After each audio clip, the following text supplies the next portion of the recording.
செய்வினை அப்படின்னு ஒண்ணு இருக்கா? அத இந்த காலத்துல செய்யறதுக்கான சரியான ஆட்கள் இருக்காங்களா? நீங்க யாருக்காவது வச்சிருக்கீங்களா? எடுத்திருக்கிறது அதுக்கப்புறமான கேள்வி. யாருக்காவது அந்த மாரி செய்வினை வச்சிருக்கீங்களா? கற்சிலையே நீங்க உருவாக்குறீங்க. அது ஒரு வெறும் கல்லு தான். நீங்க கொண்டே அது கோவில்ல வச்சோனே அதுக்கு பவர் வந்துருமா? இல்ல அதுக்கு உண்டான ஒரு சுப்பீரியர் பவர் எங்க எங்க கிடைக்கும்? அந்த சிலைக்கு ஒரு உயிரூட்டம் குடுக்குறதா? இங்க எல்லாமே ஒரு ஆன்மீகவாதியோ, இல்ல ஒரு மாந்திரிகரோ அங்க தேவைப்படுறாரு. அவர் தான் வந்து ஆன்மாங்கிறது ஒண்ணு கிடையவே கிடையாதுன்னு சொல்றாங்க. ஆனா ஆன்மாங்கிறது ஒண்ணு இருக்குங்கிறது சித்தர் பெருமக்கள் நிரூபிச்சிருக்காரு. ஏன் வள்ளலார் நிரூபிச்சிருக்காரு. அருணகிரிநாதர் நிரூபிச்சிருக்காரு. இவங்கெல்லாம் வந்து தன்னோட ஆன்மாவை கூடு விட்டு கூடு பாய்ந்திருக்காங்க.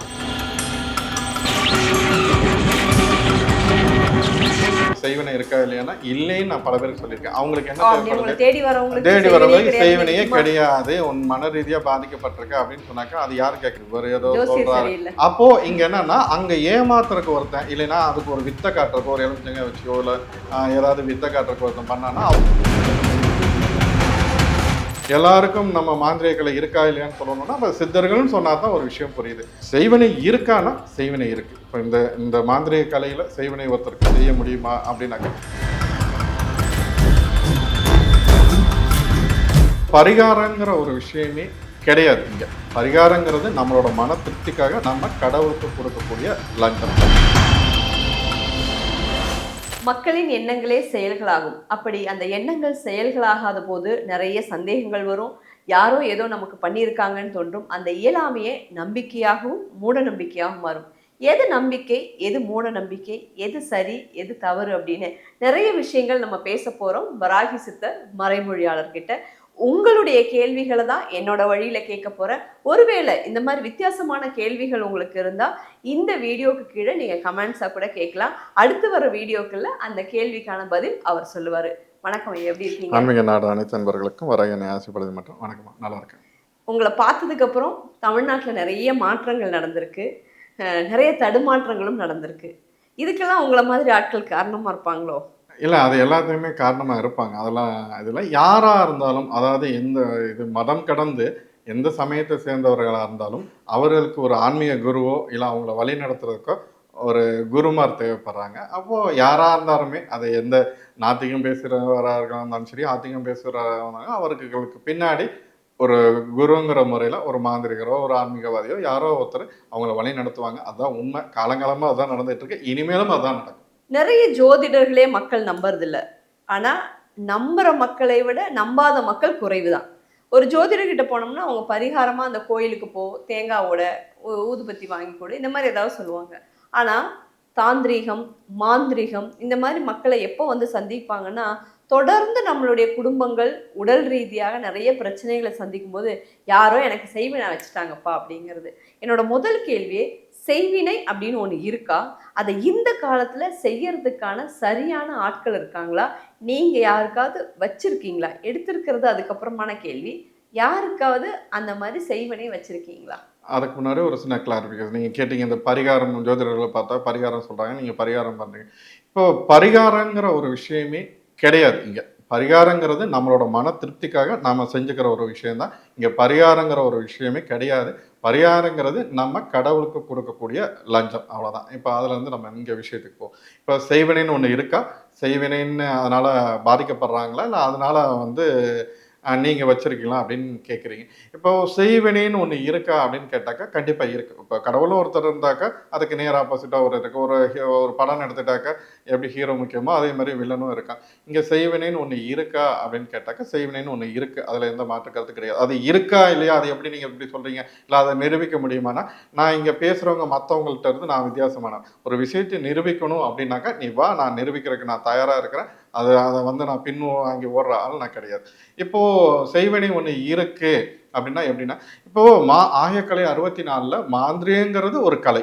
இப்போ அந்த மாந்திரியங்கிறது பார்த்தீங்கன்னாக்கா இப்போ இந்த 64 கலைகளில் இது ஒன்று. இப்போ ஒரு கோயிலில் வந்து ஒரு சிலையை கொண்டு நிர்மாணிக்கிறதுக்கு கூட அங்கே இங்கே மாந்திரியங்கிற ஒரு வித்தை வந்து தேவைப்படுது. இப்போ நீங்கள் போய் இப்போ ஒரு கற்சிலையே நீங்கள் உருவாக்குறீங்க. அது வெறும் கல் தான். நீங்கள் கொண்டே அது கோவிலில் வச்சோன்னே அதுக்கு பவர் வந்துருமா? இல்லை அதுக்கு உண்டான ஒரு சுப்பீரியர் பவர் எங்கே எங்கே கிடைக்கும்? அப்போ அதுக்கு தேவையான ஒரு விஷயத்தை யார் செய்கிறா? அங்கே இருக்க ஒரு மாந்திரிகர், அதுக்கு உண்டான இயந்திரமாக இருந்தாலும் சரி, அதுக்கு அந்த சிலைக்கு அடியில் வைக்கிற மற்ற பொருட்களாக இருந்தாலும் சரி, இது எத்தனைக்கும் அந்த சிலைக்கு ஒரு உயிரூட்டம் கொடுக்குறதா, இங்கே எல்லாமே ஒரு ஆன்மீகவாதியோ இல்லை ஒரு மாந்திரிகரோ அங்கே தேவைப்படுறாரு. அவர் தான் வந்து அங்கே நீங்கள் போய் வழிபாடு செய்கிற இந்த சிலைக்கு உண்டான பவரை கொடுக்குற ஒரு வித்தகரா இருக்கார் இங்க. இப்போ அதாவது இங்க போய் வழிபாடு பண்றவங்களுக்கும் இந்த டிவோட்டிஸுக்கும் அந்த சிலைக்கும் நடுவுல இருக்கிற அந்த வைப்ரேஷன் காரணமே அங்க மாந்திரிங்கிற ஒரு வித்தை தான். இப்போ இந்த மாந்திரிக வித்தை இதெல்லாம் வந்து யார் நம்ம ஒரு சும்மா போகிற போக்கில் எங்க சித்தர்கள் இருந்தாங்க. அதாவது ஒரு விஷயத்த வந்து நம்ம சித்தர்களுக்கு முன்னாடி ரிஷிகள் இருந்தார்கள், முனிகள் இருந்தார்கள், குருமார்கள் இருந்தார்கள். இவங்கெல்லாம் வந்து இந்த விதையை வந்து கொடுத்துட்டு போனாங்க. இதெல்லாம் வந்து என்னன்னா ஒரு செயல் வடிவம், இல்லை அதை ஆராய்ஞ்சு பார்த்தது, இல்லை அதுக்கு ஒரு வடிவம் கொடுத்தது, அதை வந்து எழுத்து பனை ஓலையில் கொண்டு வந்தது யாருன்னா சித்தர் பெருமக்கள். இந்த விஷயம் நடக்குதா இல்லை ஆராய்ந்து பார்த்தது, அது அதுக்கு உண்டான அந்த ஆர்என்டி ஒர்க் பண்ணது யாருன்னு பார்த்தாக்க சித்தர் பெருமக்கள். அவங்க வந்து அதை ஒரு அடுத்த நிலைக்கு கொண்டு போனாங்க. அந்த நிலையில இப்போ இன்னைக்கு எல்லாருக்கும் நம்ம மாந்திரிக கலை இருக்கா இல்லையான்னு சொல்லணும்னா அப்போ சித்தர்கள்னு சொன்னா தான் ஒரு விஷயம் புரியுது.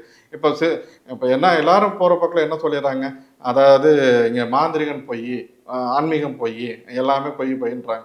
அப்போ அதாவது ஒரு ஆன்மா பொய்ன்னு நீங்க பல பேர் சொல்லிட்டு இருக்காங்க. ஆன்மாங்கிறது ஒண்ணு கிடையவே கிடையாதுன்னு சொல்றாங்க. ஆனா ஆன்மாங்கிறது ஒண்ணு இருக்குங்கிறது சித்திர பெருமக்கள் நிரூபிச்சிருக்காரு, ஏன் வள்ளலார் நிரூபிச்சிருக்காரு, அருணகிரிநாதர் நிரூபிச்சிருக்காரு. இவங்கெல்லாம் வந்து தன்னோட ஆன்மாவை கூடு விட்டு கூடு பாய்ந்திருக்காங்க. அப்போ அந்த ஒரு ஆன்மாவை கடத்த முடியுமானா கடத்தி காட்டியிருக்காங்க. இத்தனை விஷயத்தையும் செஞ்சு காட்டியிருக்காங்க. இத்தனை விஷயத்தை செஞ்சு காட்டி இந்த இத்தனை அத்தனை விஷயத்தையும் இந்த உலகுக்கு வந்து அதை கொண்டு வந்தவங்க இதெல்லாம் வந்து இருக்குன்னு நிரூபிச்சிருக்காங்க. இதை வந்து போகிற பக்கம் இன்னைக்கு இருக்க ஜெனரேஷன் வந்து சிலர் வந்து என்னன்னா ஆன்மீகம் இல்லை, அது கடவுள் பொய் எப்படின்னு சொல்லிட்டு இருக்கவங்களுக்கு அவங்களோட வாழ்வாதாரத்துக்கு அதுதான் தேவைப்படுது. அப்போது அவங்க என்ன சொல்கிறாங்க, இதை போய் இப்போ நம்ம இதை எந்த அளவுக்கு அடிக்கிறாங்களோ, இல்லை ஆன்மீகம் போய் கடவுள் போயின்னு சொல்கிறாங்களோ அந்த அளவுக்கு அது வளர்ந்துக்கிட்டு தான் இருக்குது. இன்றைக்கி எத்தனை பேர் வந்து நீங்கள் இன்றைக்கி கடவுள் வெறும் கல்ச்சரை தான், இல்லை அங்கே ஒன்றும் கிடையாது அப்படின்னு சொல்லிட்டு இன்றைக்கி கோடான கோடி பேர் தெய்வ வழிபாட்டில் தான் இருக்காங்க. யாருனால என்ன பண்ண முடிஞ்சது? இப்போது செய்வினை இருக்கானா செய்வினை இருக்குது. இப்போ இந்த மாந்திரிக கலையில் செய்வினை ஒருத்தருக்கு செய்ய முடியுமா அப்படின்னாக்கா, செய்வினைனா இப்போ என்ன அப்படின்னாக்கா, அதாவது இன்னைக்கு இருக்க செய்வினைங்கிறதுக்கு அதுக்கான அதாவது ஒருத்தனோட வாழ்வியலில் ஏற்பட நன்மை தீமைக்கு ஒரு மாற்றம் தரக்கூடிய தீர்வு தரக்கூடிய ஆட்கள் தான் வந்து அதாவது ஆன்மீகவாதிகள், மாந்திரிகவாதிகள் இவங்க. இப்போ இந்த கலையைத்தான் வந்து நம்ம இன்னைக்கு கெட்டதுக்கு பயன்படுத்துறதுக்காக இது பண்றாங்க.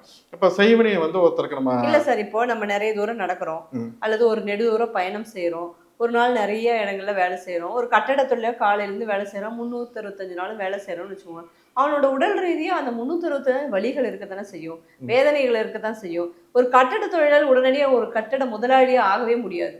அப்போ அவன் வந்து என்னோட வாழ்க்கையில நான் காலம் முழுக்க வேலை செஞ்சுட்டே இருக்கேன், என் உடம்பு வலிச்சுட்டே இருக்கு, எனக்கு கால் வலிச்சுட்டே இருக்கு. அப்ப இது யாரோ செய்வினை வச்சிருக்காங்கிறது ஒரு மித்து தானே, அது ஒரு மன பிராந்தி தானே. இல்லை, அது நீங்கள் சொல்கிறது சரிதான். இப்போ எல்லாருக்கும் இன்னைக்கு இருக்க காலகட்டத்தில் உடல் ரீதியாக ஒரு சில சோர்வுகளும் அசதிகளும் இருக்கிறதுக்கு இது இயல்பு தான். இதை கொண்டே வந்து நான் அந்த பிற்போக்குத்தனத்தை நான் வளர்க்குறவன் கிடையாது. இது இல்லை அப்படின்னாக்கா இன்றைக்கும் பல பேர் என்னை நாடி வர்றவங்களுக்கு உனக்கு செய்வினை இருக்கா இல்லையானா இல்லைன்னு நான் பல பேருக்கு சொல்லியிருக்கேன். அவங்களுக்கு என்ன தேவைப்படுது, தேடி வரவங்களுக்கு செய்வினையே கிடையாது, உன் மன ரீதியாக பாதிக்கப்பட்டிருக்க அப்படின்னு சொன்னாக்கா அது யாரும் கேட்கல. அப்போ இவர் ஏதோ சொல்றாரு. அப்போ இங்க என்னன்னா அங்க ஏமாத்துறதுக்கு ஒருத்தன் இல்லைன்னா அதுக்கு ஒரு வித்தை காட்டுறதுக்கு ஒரு எலுமிச்சங்க வச்சோ இல்லை ஏதாவது வித்தை காட்டுறதுக்கு ஒருத்தன் பண்ணான்னா அவங்க மனநிலையில ஓ இவர் ஏதோ பண்றாருன்னு. நீ அது அப்படி ஒரு விஷயமே கிடையாது. இவங்க என்ன நினைச்சுக்கிறாங்க, இங்க நம்ம ஆள் மனது உள் மனதுங்கிறது இந்த கான்சியஸ் மைண்டு சப்கான்சியஸ் மைண்டு அப்படின்னு ஒரு விஷயம் இருக்கு. இந்த இடத்துல போய் நம்மளோட சப்கான்சியஸ் மைண்ட்ல இருக்கிற ஒரு சில விஷயத்த அவ்வளோ சீக்கிரத்துல ஒன்றும் பண்ணவே முடியாது. இவங்களுக்கு நம்ம அதில் கொண்டே எல்லாத்தையும் ஸ்டோர் பண்ணி வச்சிடறாங்க. இதுதான் நமக்கு உலகம், இதுதான் நடக்குது அப்படிங்கிற மாதிரி அவங்க மனதில் வந்து நினைக்க ஆரம்பிச்சாங்க. அதுலேருந்து மீண்டு வரவும் இல்லை. அதுக்கு ஒரு நல்லது யாராவது சொன்னாங்கன்னா அது யாரும் கேட்கல. மக்கள் இருக்கிற வரைக்கும் கேள்விகள் இருந்துகிட்டே தான் இருக்கும். அந்த கேள்விகள் சொல்றதுக்கு அதுக்கான பதில் சொல்றதுக்கு நீங்களும் தயாரா இருக்கீங்க. ஆனா இன்னைக்கு இதோட நான் இந்த நிகழ்ச்சியை முடிச்சுக்கிறேன். தொடர்ந்து நிறைய கேள்விகள் மக்கள் கேட்பாங்க. அதை மீண்டும் ஒரு முறை உங்களை சந்திக்கும் போது நிறைய கேள்விகள். இது வரைக்கும் பொறுமையா உங்களோட சார்பா இல்லாம மக்களோட சார்பா நின்று நிறைய விஷயங்கள் சொன்னீங்க. இந்த காலத்துலயும் அந்த காலத்துலயும் நடக்கக்கூடிய பிரச்சனைகளுக்கெல்லாம் தீர்வாவே இருந்தது. வராகி சித்தர் அப்படின்னு சொல்லிட்டு நீங்க ஒரு சித்தர் வழியில பழங்காலத்து பழமைகளை தான் பேசுவீங்கிற அந்த கூற்றை உடைச்சிட்டு லைவ்ல என்ன வாழ்றதுக்கான தேவையோ அதை சொன்னீங்க. ரொம்ப நன்றி சார். நன்றி.